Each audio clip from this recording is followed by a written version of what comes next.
Welcome to ओरो study. मैं हूं मोहम्मद शानवाज और आप लोग देख रहे हैं हमारे चैनल ओरो स्टडी। तो दोस्तों, पिछले क्लास में हम लोग इम्पोर्टेंट बीए, बीएससी, बीकॉम का हिंदी एनआरवी कंपलसरी सब्जेक्ट पढ़े थे। 15 नंबर क्वेश्चन तक डिस्कस किए थे ऑब्जेक्टिव का। आज 16 नंबर से स्टार्ट कर रहे हैं और 16 नंबर क्वेश्चन है, आचार्य महावीर प्रसाद द्विवेदी का जन्म कब हुआ था? तो इसका राइट आंसर होगा 1864 ईस्वी में। क्या हो जाएगा? 1864 ईस्वी में इसका आंसर हो जाएगा। अब 17 नंबर, द्विवेदी जी का जन्म कहाँ हुआ था? तो इसका द्विवेदी जी का जन्म जो हुआ था दौलतपुर रायबरेली में हुआ था। कहाँ हुआ था? दौलतपुर रायबरेली में। 18 नंबर क्वेश्चन है, द्विवेदी जी की प्रारंभिक शिक्षा कहाँ हुई? तो इसका राइट आंसर होगा गांव के पाठशाला में। कहाँ? गांव के पाठशाला में हुई।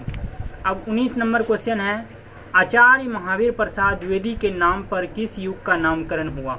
तो इसका राइट आंसर होगा द्विवेदी युग। किस युग का नामकरण हुआ? द्विवेदी युग का। अब चलते हैं 20 नंबर क्वेश्चन की ओर और 20 नंबर क्वेश्चन है, आचार्य महावीर प्रसाद द्विवेदी किस प्रख्यात हिंदी पत्रिका के संपादक रहे? तो इसका राइट आंसर होगा सरस्वती। क्या हो जाएगा? सरस्वती। अब 21 नंबर क्वेश्चन, महाराज रघु कहाँ के शासक थे? तो इसका राइट आंसर जो होगा साकेत नगरी। क्या हो जाएगा? साकेत नगरी के शासक थे। अब चलते हैं 22 नंबर क्वेश्चन की ओर। 22 नंबर क्वेश्चन है, महाराज रघु किसके लिए प्रसिद्ध थे? महाराज रघु जो प्रसिद्ध थे वो दानशील पराक्रम के लिए प्रसिद्ध थे। दान देते थे, बहुत ही पराक्रम करते थे, इसी के लिए प्रसिद्ध थे, वो फेमस थे।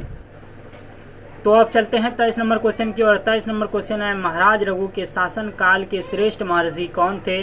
तो इसका राइट आंसर जो होगा वरतंतु हो जाएगा। क्या हो जाएगा? वरतंतु हो जाएगा। अब चलते हैं 24 नंबर क्वेश्चन की ओर और 24 नंबर क्वेश्चन है, कौत्स कौन था? तो इसका राइट आंसर होगा महर्षि वरतंतु का शिष्य। क्या हो जाएगा? महर्षि वरतंतु का शिष्य। अब चलते हैं 25 नंबर क्वेश्चन की ओर। कौत्स से महर्षि वरतंतु ने कितनी स्वर्ण मुद्राएं दक्षिणा रूप मांगे थे? 14 करोड़ स्वर्ण मुद्राएं। कितना? 14 करोड़ स्वर्ण मुद्राएं मांगी थी। अब चलते हैं 26 नंबर क्वेश्चन की ओर। शिष्य कौत्स कितने विद्याओं का ज्ञान प्राप्त किया था? तो इसका राइट आंसर होगा 14 विद्याओं का ज्ञान प्राप्त किया था उसने। अब चलते हैं 27 नंबर क्वेश्चन की ओर। विश्वजीत यज्ञ किसने करवाया था?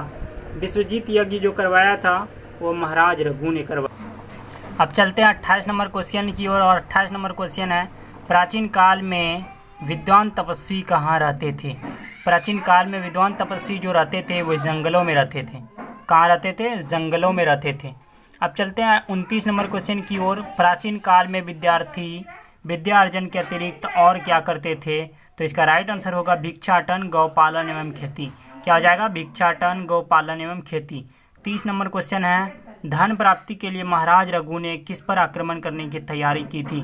तो इसका राइट आंसर हो जाएगा कुबेर पर। क्या हो जाएगा? कुबेर पर आक्रमण करने की कोशिश की थी उसने। 31 नंबर है, किसकी कठोर तपस्याओं से देवराज इंद्र का सिंहासन डोलता था? महर्षि वरतंतु के। महर्षि वरतंतु के। अब चलते हैं, महाराज रघु किस वंश के सम्राट थे? तो सूर्यवंश इसका आंसर हो जाएगा। क्या हो जाएगा? सूर्यवंश। अब चलते हैं 33 नंबर क्वेश्चन की ओर। प्राचीन भारत की झलक निबंध का प्रसंग किस कृत से प्रभावित होकर द्विवेदी जी ने लिखा है? तो इसका राइट आंसर होगा कालिदास के रघुवेश से। क्या हो जाएगा? कालिदास के रघुवेश से। अब चलते हैं 34 नंबर क्वेश्चन की ओर और 34 नंबर क्वेश्चन है, साकेत नगरी का प्राचीन नाम क्या है? तो साकेत नगरी का प्राचीन नाम जो है वो है अयोध्या। क्या हो जाएगा? अयोध्या। 35 नंबर क्वेश्चन है, महावीर प्रसाद हिंदी की अनुदित और मौलिक रचनाओं की संख्या कितनी है? तो क्या हो जाएगा? 80 हो जाएगा।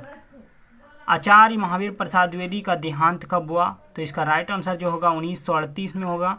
आचार्य महावीर प्रसाद 1938 में मरे थे। ठीक है, तो आज के लेक्चर को यहीं पे समाप्त करते हैं। Thank you, all the best. फिर मिलेंगे अगले टॉपिक के साथ अगले क्लास में।